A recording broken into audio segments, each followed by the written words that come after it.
mundo, seja bem-vindo a mais um episódio do PodTag. Eu estou aqui hoje com o maior integrador de site de carro deste Brasilzão, Renan Burda. E aí, gente, integração pra mim é compartilhar a mesma tabela no banco, não é isso?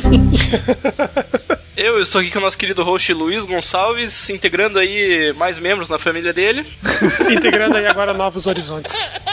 Comigo também, Gabriel Rosas, que integra muita paciência pra trabalhar comigo. Olá, gente, tudo bem? E o Cleverson Franco, que integra muita paciência pra trabalhar com o Luiz. Olha só. E aí, galera, eu gosto dos filmes do Schwarzenegger porque integra ação.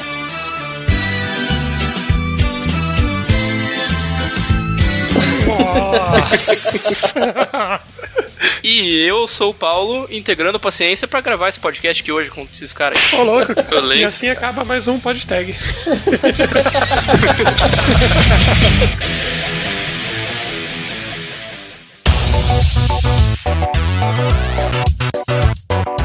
E esse é mais um episódio do PodTag. Hoje a gente vai conversar sobre integrar sistemas, boas práticas, coisas que você nunca deve fazer, tecnologias que você pode usar. E o papo tá muito legal, muito maneiro. Mas você sabe que quem integra mesmo comunidades, integra desenvolvedores é a Impulso Network. Nossa, que trocadilho ruim, né? Oh, meu Deus. A Impulso Network passou recentemente por uma migração e tá trazendo muito conteúdo lá pra galera que tá no Rocket Chat. Choveu de oportunidades essa semana, tem oportunidades pagando quase 17 mil reais.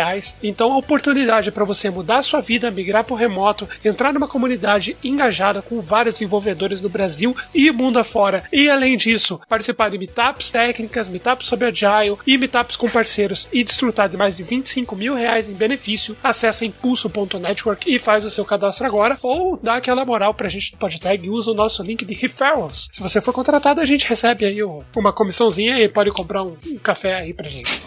Impulsionando a sua carreira. Você gosta do Everton? Você gosta do Luiz? Eu sei que nem tanto. Então, sabe que você pode apoiar esse podcast. Você gosta do Renan? Não, ninguém gosta do Renan, nem minha mãe. Sabe que você pode apoiar esse podcast, ajudar esse projeto, ajudar em compra de equipamentos, eventos que a gente possa visitar, a forma que for. Café. Café, pode comprar café, cara. Pô, o Luiz vai ser pai, não vai dormir mais, vai precisar de café pra cacete. Então, você pode apoiar o podcast, esse projeto, se você gosta desse trabalho que está sendo realizado, pelo PicPay. Você pode entrar lá, picpay.me/podtag, como quiser, e doar qualquer quantia. Mas vale lembrar que estamos com planos de apoiadores, não é mesmo? Planos é entre aspas, tá? Porque só tem um por enquanto. Mas quem sabe em breve tem mais coisa. O que a gente tá hoje é o Plano Júnior, que é apenas R$5 por mês. O que é R$5 por mês, cara? Cara, não dá 16 centavos por dia, que isso é uma dízima periódica. Ó, fica ligado com isso. Te dá acesso ao canal privado dos hosts no Slack, ou seja, você vai poder falar os perengues do seu dia, sei lá como fala, pro Luiz. Ele vai ouvir você como um pai, garanto pra você. Ele é assim, um cara sensacional. Ele adora fazer isso. Ouvir as gravações ao vivo, interagir por chat. Ou seja, quando a gente tá gravando o episódio, você fica ali no canal escutando. Você não pode falar, obviamente, né? Porque a gente não tá aqui pra fazer estrela, né? Basta os ouvintes, basta os hosts. Caraca! Mas você pode mandar pergunta ao vivo e a gente responde e interage com o convidado ao vivo. Quem mais faz isso? Eu não conheço ninguém. Você consegue interagir ao vivo no programa da Globo? Prazer não, né? Que no PodTag você consegue. Então, fica ligado. E lembrando que é importante esse plano de apoio, porque a gente precisa de uma grana pra pagar o resgate do João, né? Na verdade, esse é o projeto. Ele tá preso na China, ele foi viver o sonho comunista, mas deu errado. Tá voltando agora. Graças a Deus a gente tá pagando fiança. Viver o sonho comunista.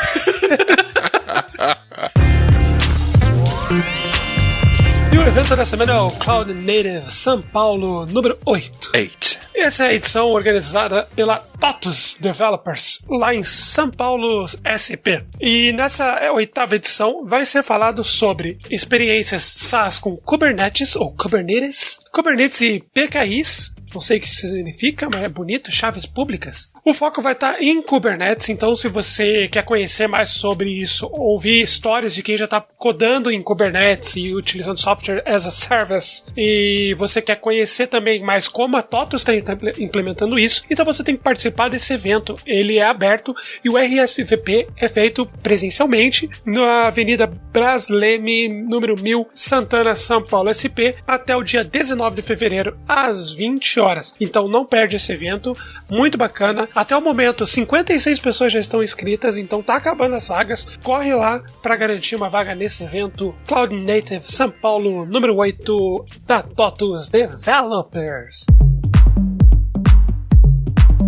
E o podcast da semana, já aproveitando aí, é o Educando o Seu Bolso, apresentado pelo Federico Torres. É um podcast criado por profissionais do mercado financeiro e pensado para quem não está nesse mercado, para quem não conhece, para quem quer saber mais. Então não foca só em investimentos, não foca só em score financeiro, não. Foca também em tecnologia, foca sobre valorização de imóveis, sobre dicas de uso do cartão. É muita coisa bacana. De vez em quando eles pegam um tema que está em alta também, comentam ali do lado financeiro. É realmente muito bacana. Já tem 226 episódios e tá aí no seu agregador preferido para você conhecer o podcast Educando o Seu Bolso. E agora o podcast da Gringa. O podcast que a gente vai indicar essa semana aqui é o The Sword and Laser, a espada e o laser. Vocês lembram que umas semanas anteriores eu comentei sobre o IRL, que era apresentado pela Verônica Belmont, e recentemente eu descobri que ela saiu do programa. Eu fiquei até muito chateado. Daí eu fui pesquisar outros podcasts ou projetos que ela fazia e descobri que tem esse podcast também. Esse é um projeto que ela faz junto com o Tom Merritt, a Verônica Belmont e o Tom Merritt. Ele é um podcast que na verdade é um clube de livros, onde eles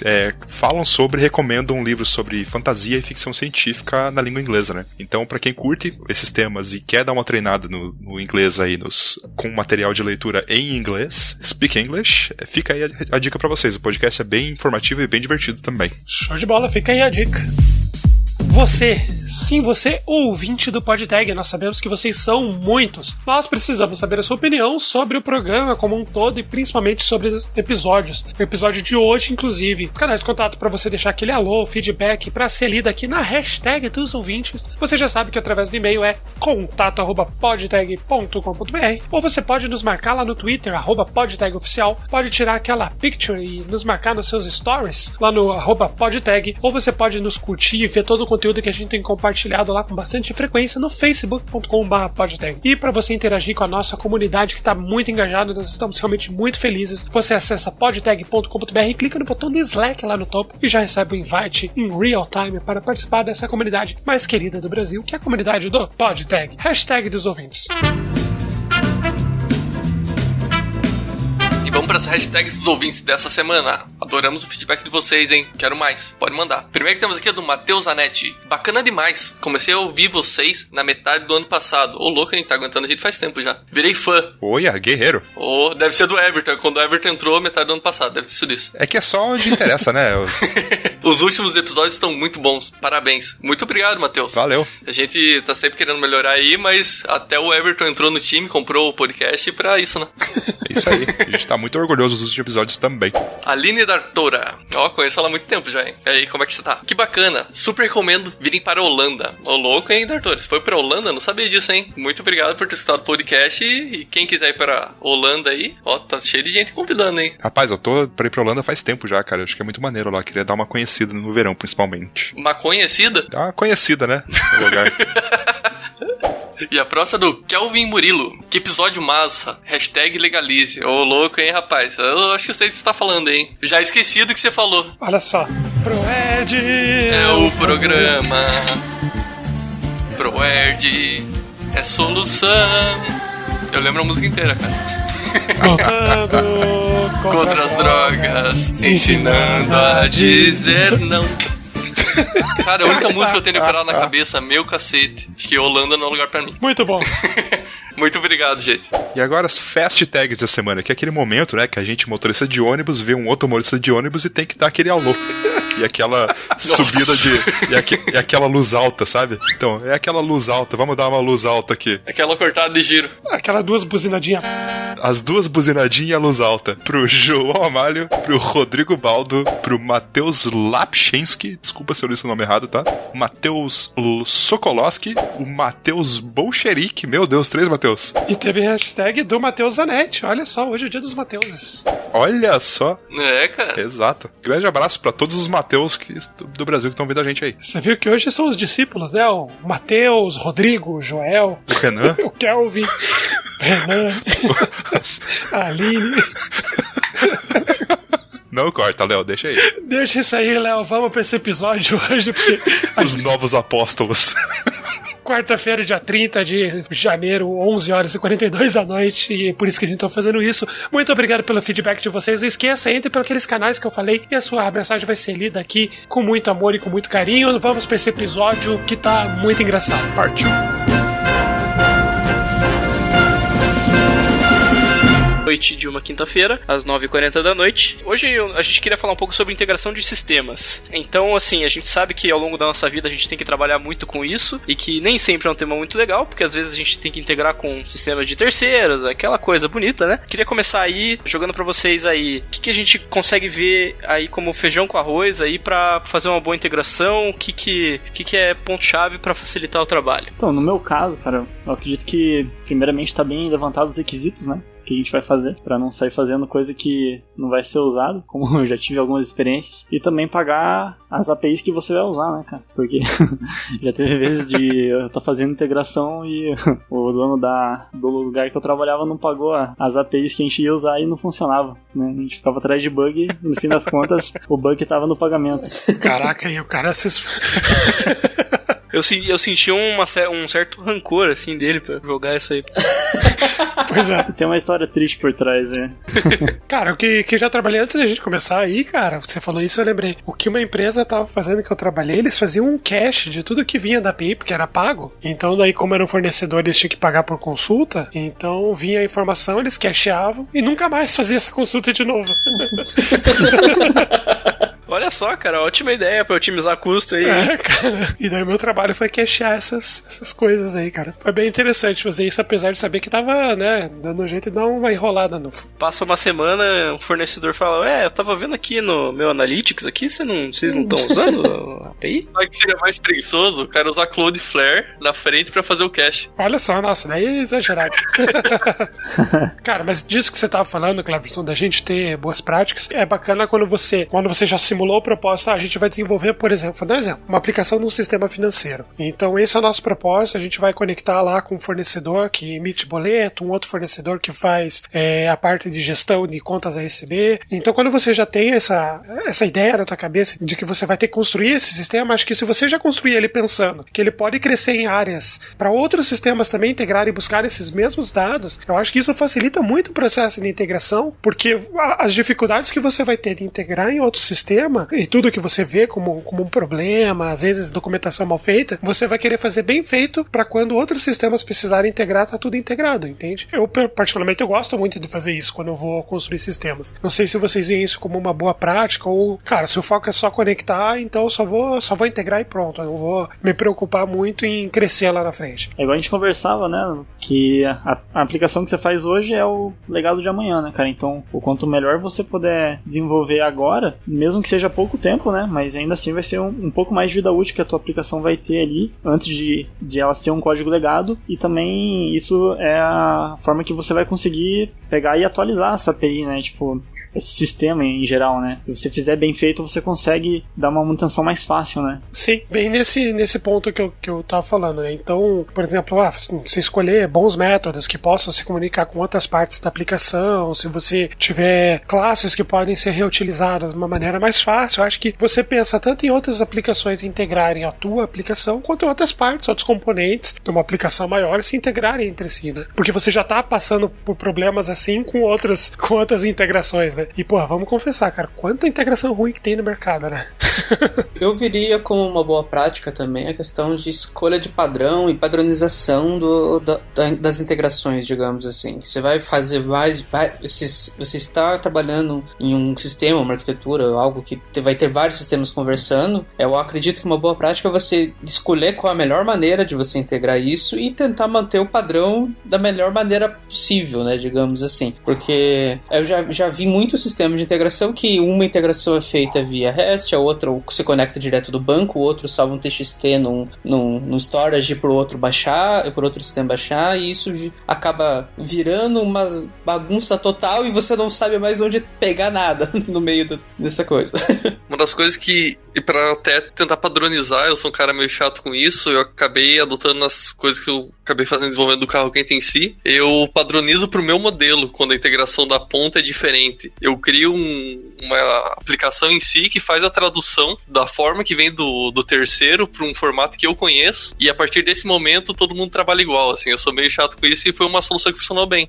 Até porque se o terceiro mudar, né, você só reescreve esse serviço, né? Exatamente, essa é a ideia, tipo, ficar muito modular e... Diminuir as dependências, né? Exatamente. Uma coisa também, né, cara, é você saber escolher qual plataforma, framework você vai usar, né, para realizar essas integrações, né. Tem um exemplo que o Luiz conhece, inclusive, que eu tive que fazer um sistema com várias integrações, né. Enfim, eu não posso falar porque talvez eu leve um processo, mas enfim, tinha mais de 5 integrações e era tudo no WordPress, cara. Então, eles fizeram do WordPress um sistema gigante que todas essas APIs ficavam alimentando esse sistema e uma empresa dependia de um WordPress para funcionar certo, entende? E isso eu achava como se fosse um palito, sabe? O WordPress era o palito e toda a aplicação estava em cima. Então, você deixar a tua aplicação dependente de algo que você não vai conseguir atualizar de forma tão fácil, né? Ou talvez não seja a melhor escolha, também pode ser um pouco perigoso. Acho que tem muita gente aí no mercado que acha que o WordPress é um canivete suíço também, né? Já vi o WordPress sendo usado para fazer disparo de notificação via geolocalização. Tipo,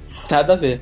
Não, mas bacana. O que vocês recomendam? Não sei se vocês estão usando alguma ferramenta que facilita nesse processo aí para integração. Acho que não só de integração entre sistemas, mas integração no próprio sistema, né? Às vezes você tem uma aplicação que ela é muito grande, você precisa que uma parte do sistema de CRM se integre a uma parte de e-mailing, que se integre a uma parte de... Enfim, não sei, não veio nada na cabeça aqui. Mas que tipo de ferramenta vocês têm utilizado aí nas empresas de vocês para facilitar esse processo? Ou às vezes a gente não usa ferramenta, a gente usa algum método mesmo, alguma convenção ou padrão? Como que vocês estão fazendo aí? Um bom exemplo, cara, que eu já trabalhei foi o uso de filas para fazer boa parte desse gerenciamento aí. Então, a gente tinha vários microserviços dentro dessa loja e a gente precisava, quando tinha alguma ação lá no carrinho, a gente precisava disparar um e-mail, precisava dar baixa no estoque, precisava, enfim, fazer vários serviços que estavam em várias aplicações separadas, né? E pra gente ter uma segurança que essas atualizações, essas ações iam acontecer, a gente estruturou tudo baseado em fila e eventos, né? Então, cada ação gerava um evento que gerava uma mensagem na fila, né? Naquela época a gente usava o Rabbit, que é um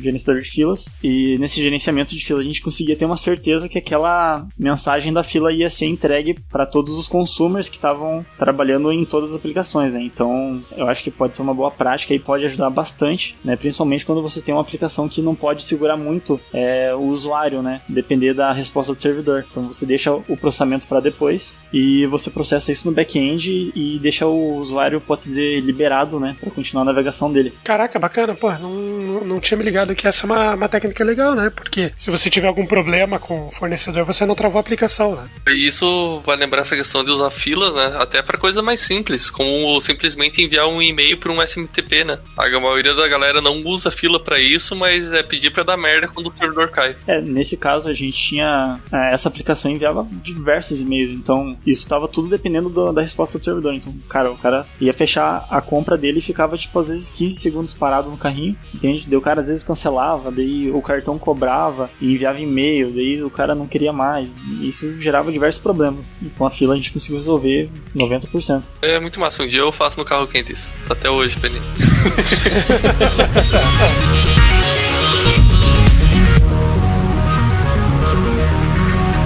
Uma das questões que, quando eu tava nessas dúvidas como fazer integrações eficientes e tudo mais, ainda mais quando você tem essa visão que ela vai ser utilizada por um terceiro, eu fui pesquisar muito a fundo e tem uma diferença, na minha opinião, que quando você faz uma integração para uso interno da empresa, você acaba querendo só integrar e seguindo algumas práticas básicas de padronização que já existam, né, que o pessoal consiga usar, mas é ok. O problema maior gira quando uma empresa terceira que você nunca viu na frente, você não sabe a qualidade técnica deles, e eles vão precisar usar a tua API. E um dos formatos que eu mais gostei é o OpenAPI, que basicamente ele é você consegue documentar toda a API, tudo que ela faz, desde resposta, status, e você consegue criar da forma mais simples possível, para independência do nível de capacidade técnica do cara que vai implementar isso, ele consegue ver toda a documentação e tá tudo lá. Tem de tudo, de status de resposta, tipo de resposta, os métodos, tá tudo bem explicado, bem documentado. E isso, quando você vai fazer uma integração com terceiros, que eles vão usar a tua ferramenta, é algo essencial, assim, essa documentação dos mínimos detalhes, até com as expressões regulares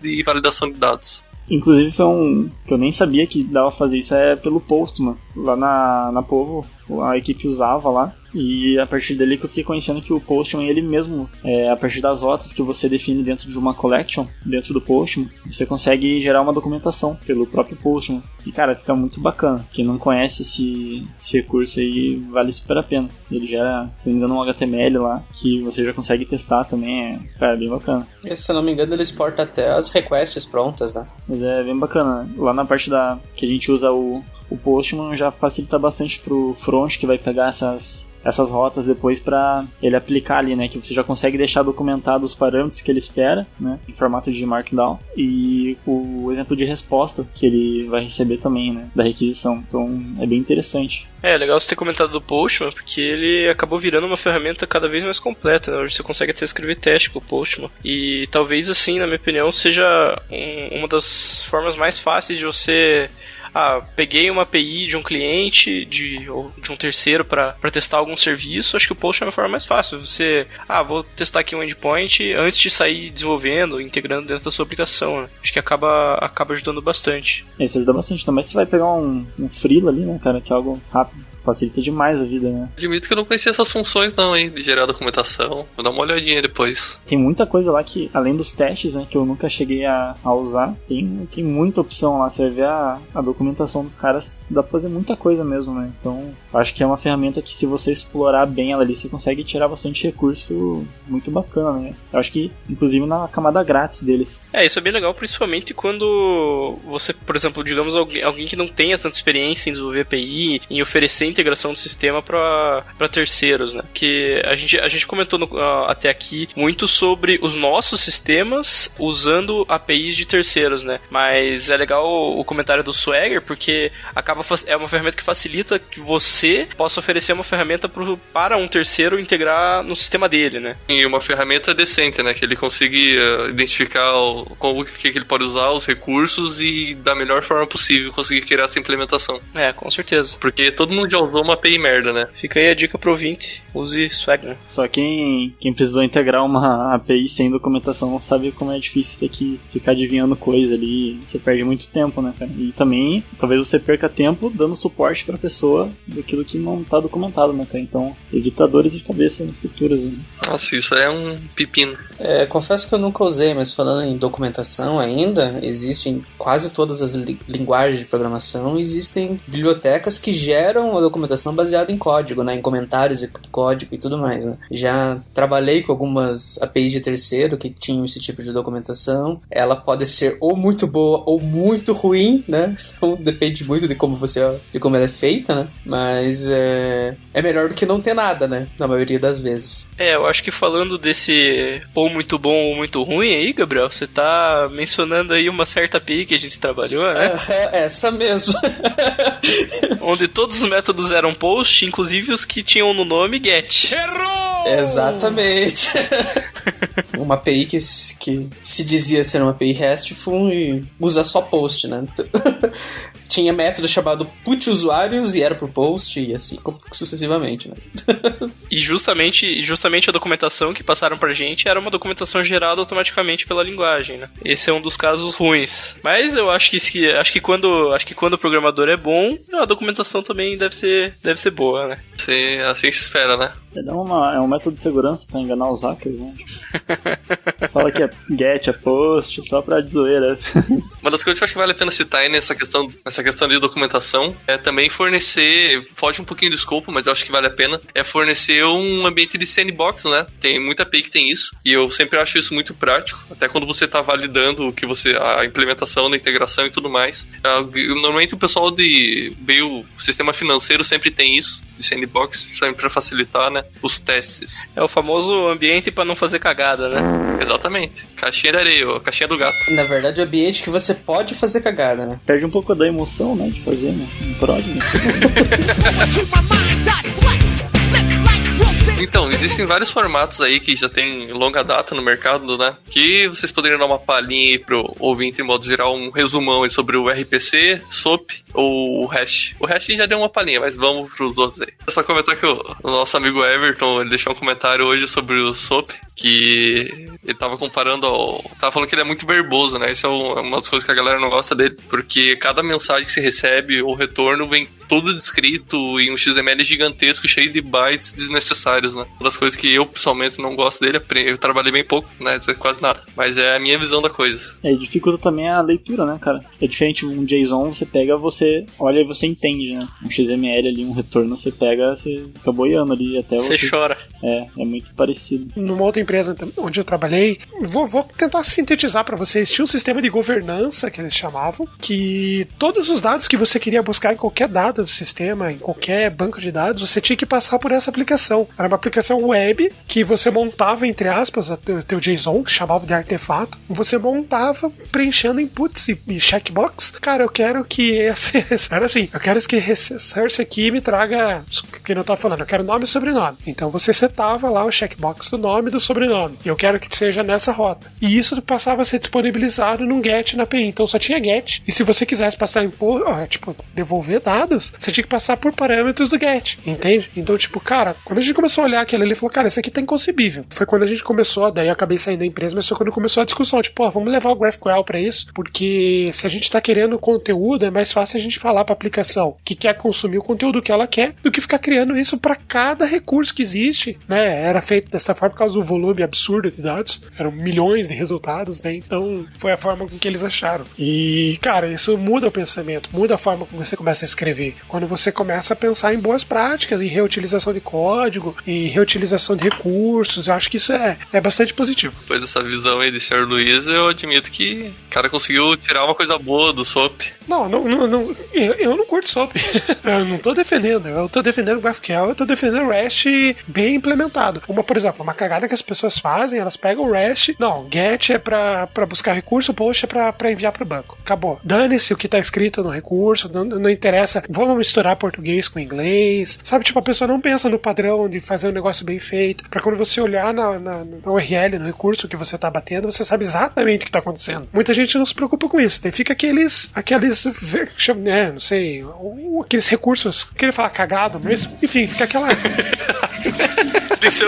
Saiu de curva, assim, de vírgula, né? Cara, fica horrível, você não consegue entender o que é o recurso. Então, quando você implementa bem, quando você dedica, eu acho que isso também vale dos times buscarem, né, padrões, além do padrão que já existe, o REST, que é o certo, mas do time sentar, vamos todo mundo, então, todo recurso, a gente vai usar assim, assim, assado. Vamos implementar que vai funcionar de tal forma, os nossos objetos têm que ser com tal estrutura. Aí o camarada vai lá e faz uma coisa fora do padrão, tá certo, o cara é chato, mas ele vai te cobrar. Cara, isso aqui tá fora do padrão, a gente precisa fazer assim. Esse é o padrão. Porque, cara, se você pensar em crescer, em escalar isso daí, e daí não tá documentado, é tudo aquilo que o Cleverson tava falando no começo, cara. Você não vai conseguir lidar com documentação, porque às vezes a documentação tá errada, ou não confere uma coisa com a outra, ou você vai ter que adivinhar o que tá acontecendo, você vai ter que ficar testando numa API. Se não tiver sandbox, por exemplo, já trabalhei com APIs que todas as consultas eram pagas, não tinha sandbox. Você pagava por todas as consultas, e a documentação era ruim. Por que será? Não, e a documentação era péssima, você tinha que ficar testando, você testava, salvava e ficava analisando o que você viu lá no Docs, entendeu? No Drive a gente colocava e ficava olhando, porque se você fizesse mais uma consulta do fornecedor era muito caro. Então, realmente, acho que quando tem esse padrão aí, quando você pensa, cara, então vamos definir o formato, vai ser tudo JSON, vai funcionar assim com essa estrutura, cara, você já salva boa parte do problema dos desenvolvedores. Eu tenho essa visão, sabe? Mas eu só tenho uma visão, um adendo a se colocar na sua explicação, que eu acho que você só faz uma API hash boa quando você fez uma muito merda antes. Experiência própria de vida e documentação também, tá? Acho que essa dica aí. Sim. Ainda mais quando você trabalha, quando você ganha experiência, né, cara? Você tende as coisas fazerem mais sentido pra você do que antes, né? Então, em questão de documentação, né? Quando você vai definir alguma coisa ali sobre, sei lá, sua API, quando você começa, você explica de um jeito muito bobo. E quando você tá avançado, você explica de um jeito muito básico. Então, acho que também vale a pena você estar atento, né? Pra você conseguir escrever de uma forma que não seja tão básica, não tão avançada, né? Quando você vai fazer uma documentação, pra você conseguir atingir tanto um desenvolvedor júnior, que talvez acabe caindo pra ele implementar aquilo, né? tanto de um desenvolvedor sênior que o cara já entende mais e não vai ficar chato pra ele. Então você saber pesar as coisas assim, né? Porque eu sofri bastante quando eu comecei a pegar integração. Às vezes eu ia ler uma documentação e, tipo, tinha coisa que era muito subliminar ali, sabe? Que com experiência você já sabe o que tem que fazer, mas quando você é novo, tá começando, tipo, fica bem difícil, né? Subliminar. Não, pô, é um baita do insight, realmente. Se você fizer uma documentação que fica muito avançada, só o Gabriel que vai entender. Não tem... Gabriel e o Everton. A gente fica tudo olhando. Acho que a documentação tem que ser suficiente para um estagiário, para um júnior conseguir se desenvolver, conseguir entender e, ser claro o suficiente para quem já tem mais experiência com integração, já é mais sênior, alguma coisa, olhar, bater o olho e já entender como funciona, sem precisar ficar pechinchando muito a documentação. Já entendi, mais ou menos assim que funciona. Pegar as rotas e já começar a trabalhar, né? Acho que não só isso, mas a documentação também tem que condizer com o que a API oferece, né? Muitas vezes eu já trabalhei num caso de uma integração de uma SDK dentro de um aplicativo Android, em que o que a SDK oferecia não era o que estava escrito na documentação, era muito diferente, assim, não estava atualizado, por exemplo, com a última versão que estava disponível da SDK. E aí você acaba tentando adivinhar ali, enquanto você está implementando a SDK, enquanto o programa acaba sendo mais útil do que a própria documentação. Eu acho que não tem coisa pior do que isso, né? O cara que vai integrar alguma coisa tem que ficar vendo o código para entender como funciona, mas faz parte. Exatamente. Também já passamos por isso aí, né? Sempre. Não é raro isso acontecer, né? Eu também, quando a documentação tem muita informação, né? Eu acho, pelo menos, né, pessoalmente, a do Salesforce. Cara, é uma documentação gigante. Tem muitas versões. Tem coisas que tem na documentação que não funcionam da mesma forma no código, entende? Você tem que meio que fazer ali no teste e erro pra você entender como que funciona e procurar em fórum, porque não sei se por ser muito grande os caras acabam deixando algumas coisas passar. Você acaba tendo que fazer a sua documentação segunda versão, né? A documentação que você acha melhor são nos fóruns da galera dando exemplo, porque a documentação oficial às vezes te confunde mais ainda, né? O que você faz aí? Você vê uma oportunidade de negócio, você faz um gateway com o GraphQL e vende o acesso. Tá aí, ó, cara, bom negócio. Abrindo uma startup. Empreendedor nem a gente, né, cara? Olha só a mentalidade do rapaz. Você tá fazendo piada aí, cara, mas eu, se eu não me engano, existe um serviço americano que ele é uma API global, assim, de vários bancos. O banco pluga com essa API e aí eles oferecem o serviço pra quem quiser integrar com um determinado banco. Cara, falei, tinha que ter um lugar onde você conseguisse integrar qualquer coisa em qualquer lugar, tipo o IF TTT. Só que, pra você integrar banco, pra você integrar tudo, cara. Cara, eu vou desenvolver isso daí. Banco que eu tava falando é banco de dinheiro, tá? Não um banco de dados. Ah, sim. Porque banco de dados só existe mais SQL, cara. Não precisa integrar mais que isso.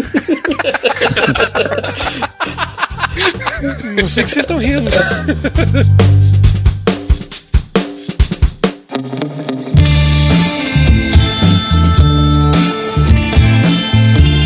Uma outra boa prática que eu acho que é essencial, fundamental e que não pode não ter é a questão de versionamento de API, a retrocompatibilidade, né? Quando você desenvolve um serviço e por algum motivo você precisa atualizar, adicionar novas features ou algo do tipo, e isso vai modificar a estrutura, tanto de parâmetros que ele recebe, quanto de retorno, né?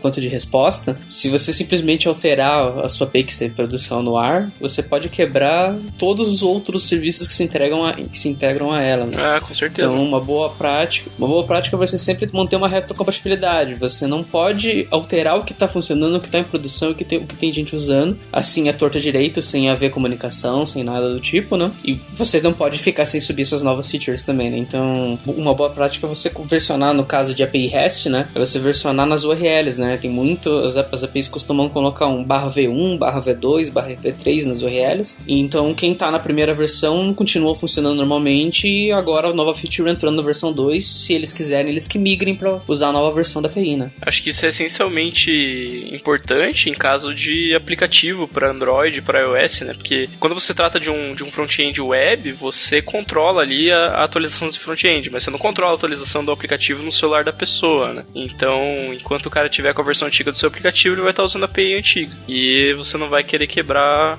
o aplicativo dele, né? Cara, eu trabalhei num caso de uma API que era um cliente muito importante da empresa que usava aquela API. Só que, cara, todos os outros, sei lá, 1000 e poucos clientes usavam outra versão, né? Inclusive esse caso que eu tava contando do SOAP. E o que acontecia, cara? Não migravam porque não tinha como falar pro cliente para ir para uma nova versão. Porque todo o sistema de uma empresa, não vou citar os nomes, mas é uma rede grande de supermercados, cara, para todas as transações que acontecem no caixa do supermercado passam por esse sistema. Então, cara, como é que você migra? E o plano de migração era muito complexo. Aí que a empresa começou a trabalhar sobre, não, vamos fazer uma versão 3 da API. Aí começamos a ter um insight, cara, vai acontecer a mesma coisa que aconteceu lá com a entendeu?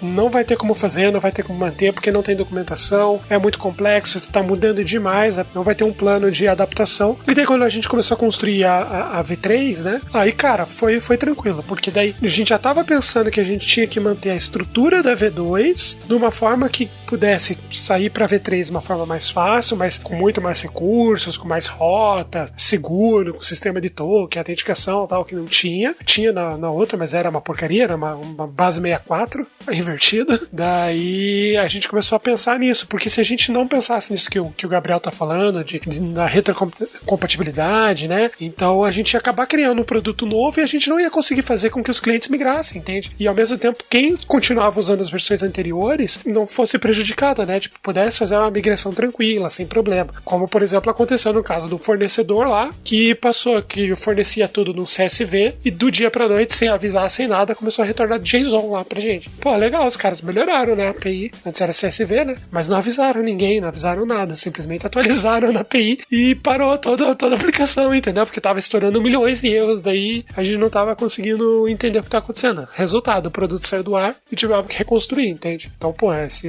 versionamento é realmente muito, muito importante. Acho que um ponto bacana também de você analisar, né, cara, é ver até onde vai a sua dependência de uma API de terceiro, né? No caso desse aí, né, vocês conseguiram arrumar, né, mas se fosse uma API de pagamentos, né, um exemplo que eu posso dar, né, numa loja que eu trabalhei, a gente tinha várias integrações ali, com vários meios de pagamento que tinha uma inteligência ali que se alguma parasse de responder, ele já trocava automaticamente para outra, entende? Só que nesse caso era uma API extremamente necessária a integração de terceiros, né, mas também é algo que você deve se pesar, acho, né, quando você vai desenvolver uma API, qual é a necessidade de uma API de terceiro, né, uma vez que seu sistema acaba dependendo de outra empresa, né, de outro lugar, a não ser você mesmo, né? Eu admito que eu já fiz uma coisa muito engraçada pra resolver essa questão, que era, eu fiz a minha API da API. O meu sistema consultava a minha API, a minha aplicação da API, e a minha aplicação consultava a aplicação de terceiro. Só pra, se um dia eu precisasse mudar, eu mexia só nessa ponta. O Cássio Almeida, nosso patrono, tá acompanhando aqui o episódio, mandou um link muito bacana, cara, do CouchDB, que basicamente ele é um banco de dados que já faz uma API REST. Então ele tem essa versatilidade e já facilita aí pra caramba, né, cara, pra quem precisa trabalhar com isso daí. E tô vendo aqui, pô, é muito bacana que ele consegue escalar de uma forma bem tranquila, né, cara, pra Big Data, tanto pra mobile, o que você quiser. E já entendi por que o nome é CouchDB, porque daí ele, como ele já faz API pra você fica sentado no sofá, né? Nossa senhora. Eu não entendi o que ele falou. Caraca, hein, cara, deve ser por isso que tem O sofá na Naveg. Caraca, a logo deles é um sofá, mas com as pilhas num banco de dados, cara. Ah, agora eu entendi! Agora eu saquei! Agora todas as peças se encaixaram! Eu estou entendendo tudo agora! Cara, você não faz nada. Caraca, velho, eu vou ter que colocar um sofá na capa.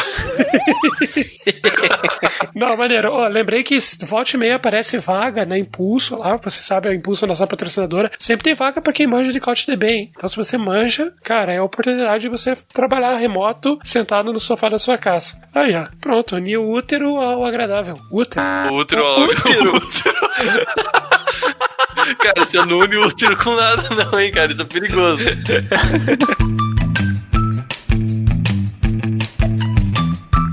Um tema também bem interessante que eu tenho visto bastante por aí. Tem pessoas que vendem soluções como se fosse uma API de WhatsApp, sendo que o WhatsApp nem tem a API tão completa como eles fornecem, né? Essa é uma opinião bem interessante que eu queria ouvir de vocês. E o que vocês acham disso? Se já fizeram algo parecido com outro sistema aí também? Cara, eu já trabalhei numa situação assim, não vou citar nomes para não ser preso. Assim, eu trabalhei numa empresa que basicamente ela vendia dados. E um dos produtos que nunca foi ao ar, então não tem problema, sistema era buscar dados no fornecedor através de crawler, entendeu? Então, tipo, a pessoa poderia buscar gratuitamente se ela fizesse o trabalho, entendeu? De entrar e buscar o dado. O que a gente tava fazendo é entrar, fazer um crawler, buscar os dados que eram relevantes, tratar a informação, relacionar com outros fornecedores e devolver pro cliente, de uma forma automatizada numa API, né? Só que, cara, quando você entrava no site, já tinha um aviso grande lá dizendo que robôs não eram permitidos. Daí, cara, assim, eu não acho legal, eu não acho ético. Se não é possível, se a pessoa que tá fornecendo a informação diz que não pode utilizar, então, cara, não pode utilizar, entendeu? E a gente tava montando um produto em cima disso, né? E no final acabou que não foi ao ar, não sei se tá hoje, saí da empresa faz bastante tempo, não sei se foi ao ar, mas, cara, não é legal, eu não acho bacana. Essas soluções tipo do WhatsApp que os caras usam, geralmente os clientes que são mais ingênuos, eu quero vender meu produto, meu plano de saúde para as pessoas. Aí o cara enche 1 milhão de mensagens no WhatsApp, trava um negócio do cara, o cara nunca mais consegue vender pelo WhatsApp, entendeu? Porque foi ingênuo. O cara realmente acreditou que existia uma forma segura de fazer, e não existe. Ainda mais pra você vender como produto isso, né? Pense, você tá... É muito tenso pensar nisso. Aqueles formulários de spam, por formulário de contato, né? Cara, são técnicas que não funcionam, cara. Não é legal, assim. Você invade a privacidade das pessoas, se queima a tua marca, você vai causar mais prejuízo pra marca do que venda. A menos que você tenha um produto que custa R$1 milhão e você conseguir fazer uma venda, dane-se, né? Mas fora isso, no dia a dia, cara, não compensa. Eu não gosto, particularmente. Eu acho muito antiético. Eu acho antiético justamente essa questão que o Luiz falou, porque essas empresas que fazem esse tipo de engenharia reversa em cima de aplicativos e criam essas APIs e vendem como um produto para um terceiro usar, eles não têm capacidade nenhuma de dizer que aquela API vai estar funcionando daqui 3 dias. Eles não têm como dar essa garantia, porque, tipo, não é uma coisa oficial. E você tem gente pagando por isso, então é uma nuvem bem cinza esse caminho, assim. E você deixar a tua aplicação também, né, dependendo de uma API que você nem sabe, né, como o Renan disse, né, se vai estar funcionando amanhã ou não, é meio perigoso, né, pra sua empresa totalmente. Já pensou se o seu negócio depende disso, tipo, pra conseguir vender? Tipo, cara, não, você não faz parece um castelo de cartas isso. Sim, qualquer momento pode acabar teu negócio, né, então tem que ser algo que vai render rápido, então, tipo, se teu propósito é realmente ganhar muito dinheiro rápido, cara, você tem que pensar numa coisa que vai ser... Assim, você vai ganhar dinheiro durante semanas e nunca mais você vai receber, entendeu? O Cássio tá comentando aqui que existe uma API oficial do WhatsApp. Só que essa API, ela é para empresas, né, que tem a confirmação que é a empresa mesmo. Tem que ter uma aprovação do WhatsApp e precisa de liberação. E é mais para aqueles robôs de atendimento, né? Então, por exemplo, o Submarino tem. Quando você compra, você manda pro WhatsApp, status do pedido. Não é para envio em massa, né? O famoso spam. É outra função, né? Outra função. Geralmente, o que os caras fazem é colocar um Selenium da vida lá e automatizar o envio, né? O Cássio comentou também que isso ainda não tá... Justamente não tá liberado pro povão ainda. E acho que é aí que entra a oportunidade desse pessoal que desenvolve crawler, esse tipo de coisa em cima do WhatsApp, para oferecer um produto que tem mais recurso do que a API que tá liberada ali e cobrar por isso, né? Ainda veio da base o número pra enviar ainda. 10 milhões de número de telefone. Eu já fiz crawler, por exemplo, num site que foi mais recreativo, assim, pra aprender. Mas eu já crawlei um site que vende dados de CNPJ aí na internet. Porque, cara, o cara tá pegando dados abertos que você consegue consultar na Receita e ele tá transformando em guia pra ganhar 400. Falei, cara, vou crawlear o site do cara. E, cara, foi uma guerra, foi muito engraçado. À medida que ele ia me bloqueando, eu ia reiniciando a minha internet pra mudar o IP e continuava fazendo. Cara, capturei 25 milhões. Agora acho que eu vou colocar um site e vender CNPJ aí pra galera. Não, brincadeira, eu também acho antiético, mas é que eu tava treinando como é que funcionava esse processo todo aí e foi bem interessante. Era só para propósitos educativos. Sim. Inclusive, acessem meu site aí, CNPJ. Inclusive, a base vai estar na descrição do episódio. Como ganhar um processo de graça. Não vou vender nada porque esses são dados...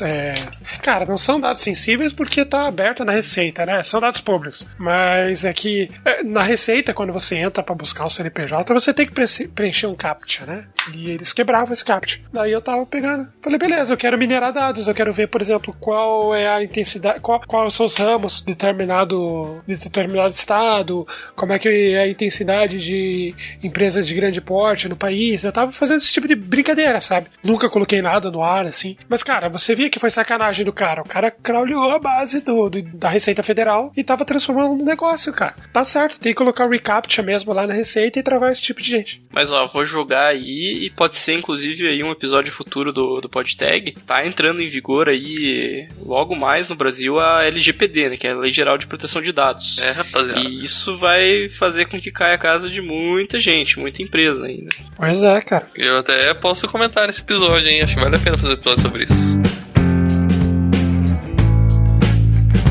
Cara, esse episódio é maluco aí, é pra provar pra vocês, ouvintes, que dá pra fazer documentações legais, dá pra integrar sistemas, mesmo que legados, dá pra pensar em criar sistemas já integráveis e que são escaláveis e que podem construir aplicações melhores. Mas você com certeza vai ficar louco nesse processo. Com certeza.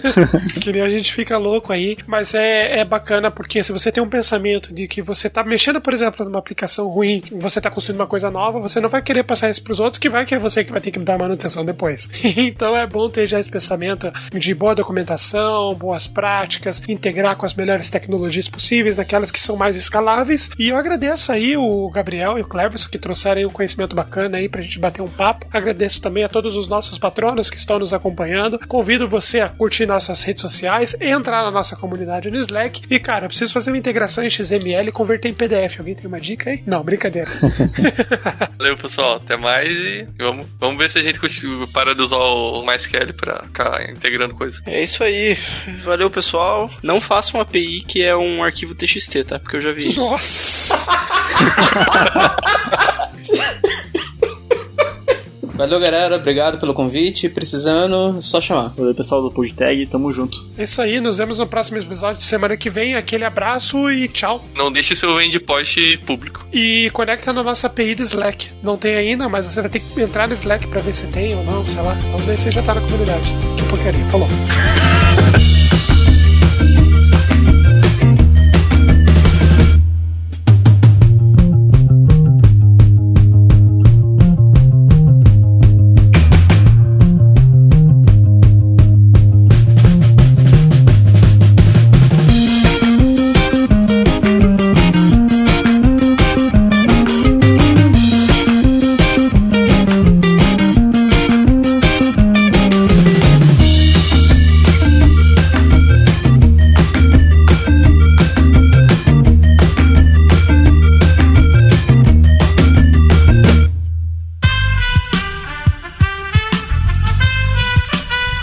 This podcast was edited by Aerolitos Smart Edition.